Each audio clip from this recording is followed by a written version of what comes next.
Right, afternoon and welcome to Madrid, where it is currently the golden hour, the sun is setting, and that means one thing tonight: it's Copa del Rey night. So tonight I bought a ticket to see Real Madrid versus Celta Vigo in the Copa del Rey. I did not even know this game was happening until about 4 hours ago, if I'm honest. It totally just did not cross my mind that the Copa del Rey, the earlier rounds tend to happen sort of back to back, especially over the January winter time. And I was literally just walking past the bar and saw that they were showing it on TV, and I thought, you know what it is? I might come back to that bar, check out the game. Looked at the time and it was 9:30. But then it got me thinking, hang on a minute, Real Madrid are at home here. I've never been to a Real Madrid game and I would love to go, and it just kind of feels rude not to when I'm in Madrid, although I am flying to Mexico literally tomorrow. So I've had a full day sightseeing and checking out Madrid, but right now I'm going to go back to the hotel, get changed, get ready, and we're going to head over and see what it's all about.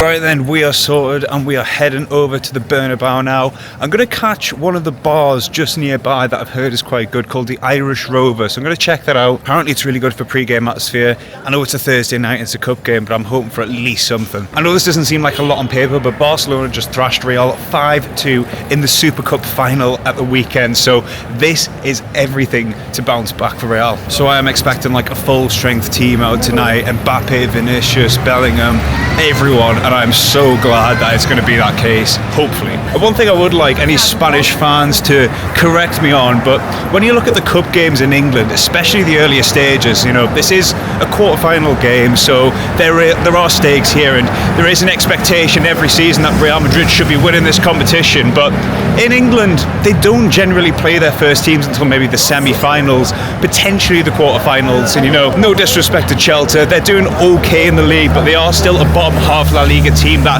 Real could very easily field a weaker side against. So to be playing your superstars against these really is a statement, and hopefully we get to see them tonight. Lineups aren't out just yet. I actually don't know when the lineups come out for Spanish games. You know, in England it's sort of now about an hour and a half before kickoff, but I have no idea about the Spanish games. But hopefully by the time we go over there, we'll see what the team sheet's looking like. I tell you what, it is absolutely heaving in Gran Via as well today. So I think the best course of action for me is to get the metro from Gran Via towards nearby Bernabeu and then walk across instead of getting off at the Bernabeu. One of the things I do like about Madrid a lot is that there are multiple metro lines from very close by, so there are multiple options. I can get there and I can get back on a night.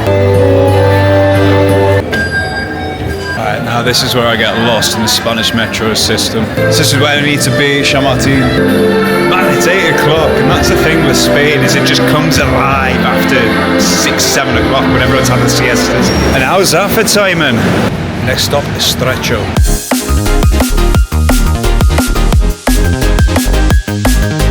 Right, and we've made it to Estrecho, which is also the neighbourhood of Tetuan, I believe. So the reason I'm a little bit too far from the stadium is that my line from Gran Via took me straight here. And I mean, if home's anything to go by, then the metro lines are always rammed directly to the stadium. I know Madrid's a bit different. You've got many different lines and many different people going from many different directions to the stadium. But part of me was thinking, how busy is it going to be on the main line? So I thought, you know what it is, let's go a little bit further from the centre, and then I can get my bearings, and especially coming back from the game, I know that's the line I can take and probably get home without any real hassle. So I've got about a 10-minute walk to get to the Irish Rover, check it out, see if it's worth the hype, and if it is, we'll grab a pint in there and see what's going on before the match. Now, if you don't know me, I'm a lifelong Newcastle United fan. Even through the Ashley era, even through all of the heartbreak and heartache and the difficulties to watch that team, I've stuck by, and now, thankfully, we are reaping some of the rewards. But in the back of my mind, I've always had a very fond space for Porto, which is from my dad's side of the family. That's who we support. And Real Madrid, who, I mean, over the years we've had some fantastic Portuguese players. I mean, starting back all the way with the Galacticos with Figo, and then of course, who could forget Cristiano Ronaldo and Jose Mourinho managing many years through the 2010s. And growing up, I used to be a goalkeeper, funnily enough, and my hero was partially Shea Given, but you were always looking to the top players when you were a kid. And for me, Iker Casillas was numero uno. So I have followed Real Madrid kind of over the years, very loosely, and watching them in sort of Champions League and, a couple of league games here and there, maybe the odd El Clasico, but to go to a game feels like a real privilege. And the fact that I didn't even expect to do this about 4 or 5 hours ago. And the team that they've got right now is star-studded. You've got the likes of Mbappe, Vini Jr., of course, Jude Bellingham, Tchouaméni, Rodrigo, just to name a few. So hopefully we get to see them all in action tonight. Not gonna lie, this street feels a little bit sketchy, but let's get off this onto the main road, and then hopefully we'll be at the pub. So for me, if you want to score prediction right now, although I haven't seen the teams, I'm going to go 3-1 Real Madrid. I'm going to say Mbappe is going to bag. I'm going to say Bellingham's going to bag. And then probably a substitute 92nd minute. I don't know who's on the bench, so I don't know who to go with. And for Chelsea, I actually did a Football Manager career mode with them for 4 seasons, so they do have a little place in my heart. And I think Fran Beltran, if he's playing, I'm bagging him to score. So here we go, the Irish Rover. Let's see what's inside. Got our first pint, let's get amongst it. We've got a pint of Paulaner, which is actually a German beer for €6. Can't really complain in an Irish pub, but it is lively in here tonight. I think as well, they've got screens to watch the match for people who aren't going to the game, obviously. It looks like at the minute they've got the Atletico Bilbao Osasuna game on. I'm not gonna lie, I did see a lad in a Bilbao shirt just walk past, and they're currently 2-1 down, so best of luck to him. Anyway, pint done, let's go to the game. Tell you what, that was actually quite a nice pub, but the problem was it was a very sit-down family and friends atmosphere, so kind of didn't blend in by myself and couldn't really get amongst it, if I'm honest. The other thing as well, that if your English seems very foreign to you, but they don't actually serve beer in Spanish stadiums, so I can't even get a pint in there. So that is probably going to be my last pint for the night, but it's probably a good thing. I've got to be up early tomorrow, I've got a flight to catch, and it's a 13-hour flight as well, man. So I really need to make sure I wake up alert and on time. But it's just a short walk now to the Bernabeu. I think it's about 5 minutes, so it's literally around the corner from here. I've just seen the lineups as well, and you have got, of course, Vini Jr. and Mbappe and Tchouaméni and Modric playing.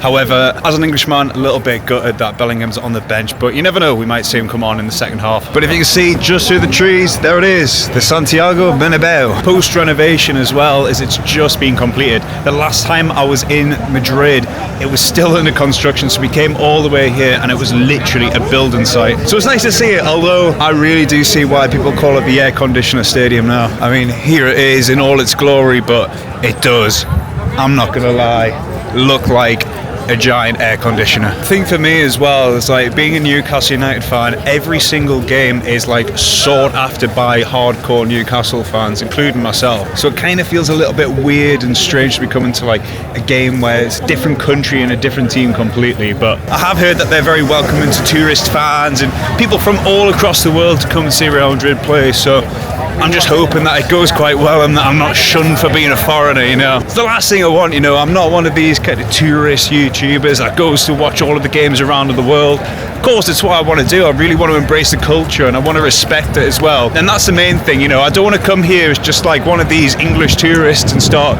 thinking that I own the place. It's not. It's their club. It's not my club. My club's Newcastle. So I want to make sure that I come in there with a respect. I support the team that I'm going to watch, and ultimately everybody has a good time. So I think I'm actually around the other side, around the east end. I need to get through though, because like, God, it's just immediately onto the concourse and through the turnstiles. So this is my second match outside of the UK. The first one was back in Switzerland when I went to see Grasshoppers in Zurich. And funnily enough, Grasshoppers, I think, are actually the most decorated team in Switzerland. But when I went to see them, they were by far the second most supported team in their own city of Zurich. And I'm pretty sure that's because they're seen as like a village club where a lot of the outskirts, villages and towns support the club, whereas the die-hard city Zurich fans support FC Zurich instead. And it definitely showed when I went to the ground. You know, it's a 30,000 seater stadium and there was about 3, maybe 4,000 in there. And at the moment, Grasshoppers are really not doing well. They're sort of like bottom 1, 2 within the Swiss Super League. So it was an interesting experience. They still had some very die-hard ultras in there, but it just didn't really have that atmosphere. And I feel like this is going to be completely different being at such an iconic stadium like the Bernabeu. I've got to be at gate 36 and luckily I think I've just found it. So here we are, gate 36. I just need to find myself into the right queue now because everything else is saying 37. This 36 at. Man, 36 has no queue. What the hell? Like, I'm literally walking right in front here. We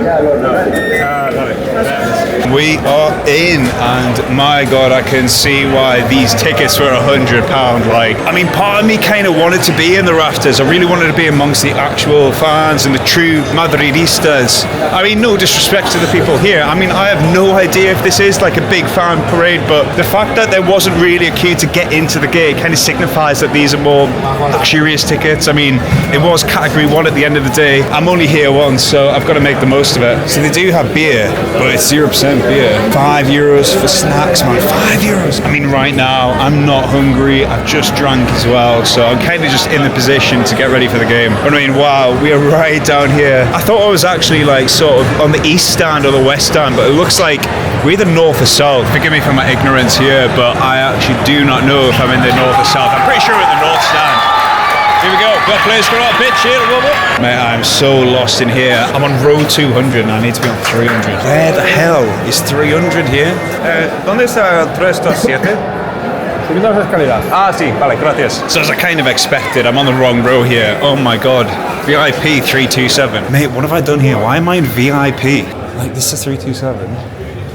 And level 2. I just bought these tickets because I thought they were a decent view and it wasn't in the rafters. Yeah, this is it. I'm in VIP. 27. Row 1.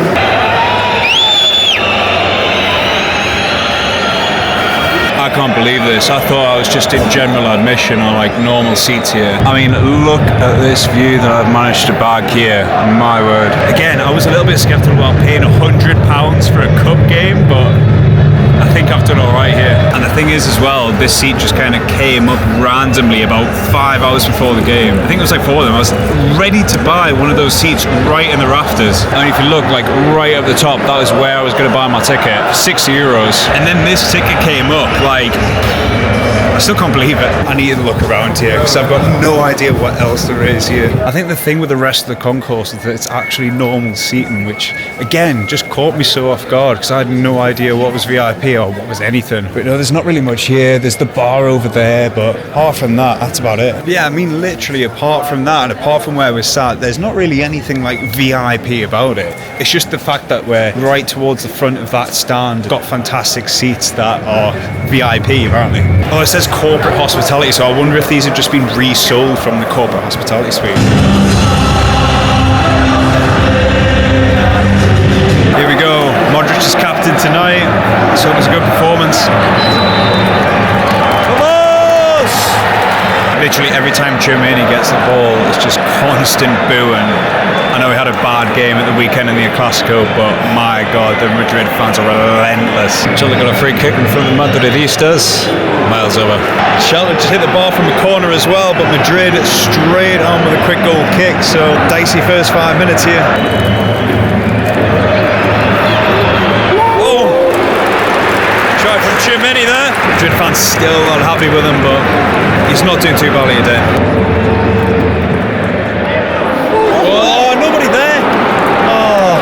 Such a good chance, there's just nobody on the end of it. Luka Modric has been unplayable today. He's 38, 39, he's still got it. Well, behind everybody. I mean, Madrid have been massively the better team here. A couple of Chelsea counters, but apart from that, it's all Madrid. I don't know what these corner tactics are, but Madrid have only got 4 players in the box for a corner. It almost feels like they're just playing for the second ball, really, but they're just whipping them in. It seems really disjointed, this. Oh, surely! Come on, man! Clear problem with Mbappe is he's playing a number 9 and he just isn't a number 9. He loves playing off that left, and him and Vinny Jr. just get mixed up in between and like dropping deep. They've got no outlet up front to send the ball to. This is exactly the type of game you need a Salomon Rondon just to stick them in up front. It's a huge penalty shot for Chelsea. I think it might go to VAR, that one, because the keeper came out, might have got the ball, but Real Madrid over at the other end, and it's in!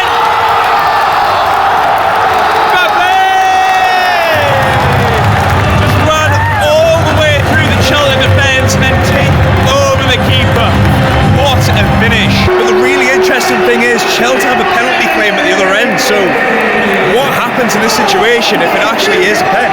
Chelsea players are asking the ref as well. No penalty, no pen. Goal stands for Madrid, it's 1-0.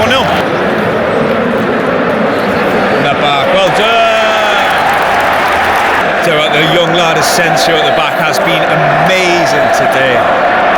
Definitely one for the future there.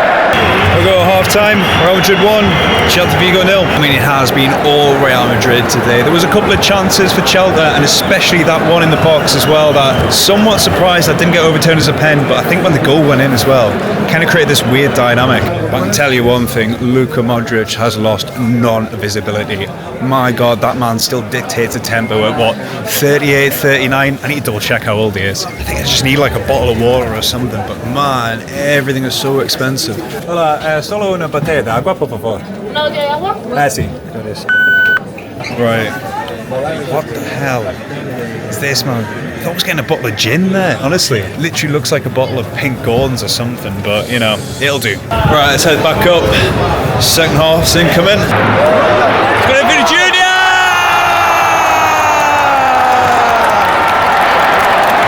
2-0. Mbappe is magic. My God, just before I started filming the end of that, took on about 3 players, played a killer through ball down the right, man. I think it was into Brahim, and a great finish from Vinny Jr. Redeeming himself for being sent off against Valencia. We're 2-0 up. Well done, Tchouaméni. I think Tchouaméni's putting a hell of a shift in today. He's really making up for that red card in El Clasico. Oh, what a ball!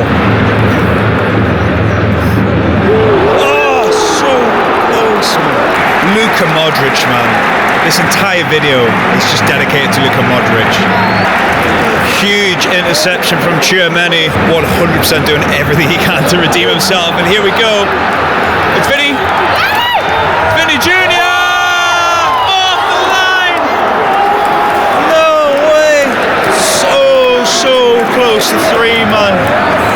Great little dink from Vinny Jr. but off the line from Celta. Some of these young players like Fran Garcia loses the ball with like quite an audacious pass, but he's willing to win it back, and he always does.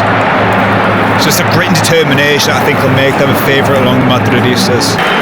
We've got Turkish super kid order Gula on and Camavinga. I'm excited to see what Gula's got in the tank, especially in the second half. We've got Celta playing a high press, and it's just Modric's ability to put the ball into an area where he knows that a teammate will get onto the end of it. Like, they're being man-marked in a high press, and he still finds a way to get the ball safely.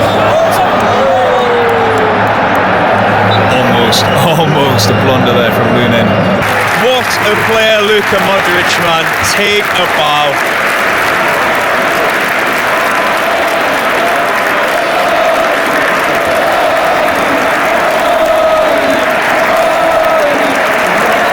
And Mbappe as well, the 2 best players on the pitch. And you've of course got Bobby Charlton's #1 fan, Endrick, coming on. That was a terrible mistake from Camavinga. Celta are back in this, it's only 2-1. As you can probably hear, Real are really on the back foot here. Anything could happen. 4 minutes of normal time to play left. I can see a certain man from Birmingham warming up as well. Might get a treat for the last 5 minutes or so. Oh, great challenge. He's giving it! He's giving it! No way, man. He's giving it. 90th minute. A pen to make it 2-2 and force extra time. Lunin has had a terrible game as well. And he's got it. Marcus Alonso, 2-2. Unbelievable. Celta were not in this game at all. And then one bad back pass from Camavinga. And it looks like we're getting extra time. But if there's one man to save the day, it is that man right there, waiting to come on.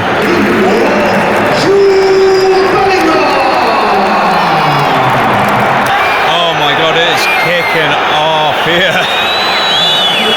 Just went out to try and kill the game and make it extra time. Absolute scenes here at the Bernabeu. And that's it. These fans are not happy. But we've got extra time on our hands. Put him in. Oh my days. What the hell was that? think since Valverde's came on, he's been the one to like dominate the play, but apart from that, everyone looks absolutely knackered. Promising. Go on, Jude. Good ball. Oh! So everything's came from that left-hand side. Jude and Valverde swapping over. Feels like that's going to be where the magic's going to happen today. Go on. Oh, there's nobody there. Hendrick. Why is there nobody on the end of that? That's twice at least that they put an amazing ball across the box and there's been nobody to finish it off.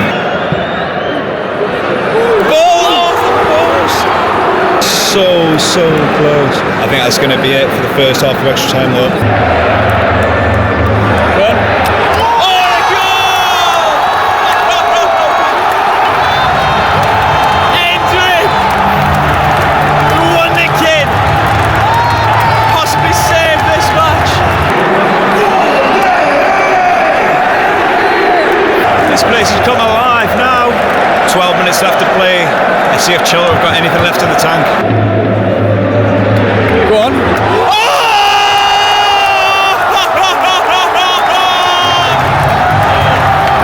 Bernabeu! What a hit, son! Bernabeu now, and this place is bouncing. Oh, it's a back heel! Unbelievable! That is outrageous. I don't know if we just caught the end of that, but I'm pretty sure Hendrick just backheeled it and make the keeper, man. Oh my days. What a finish!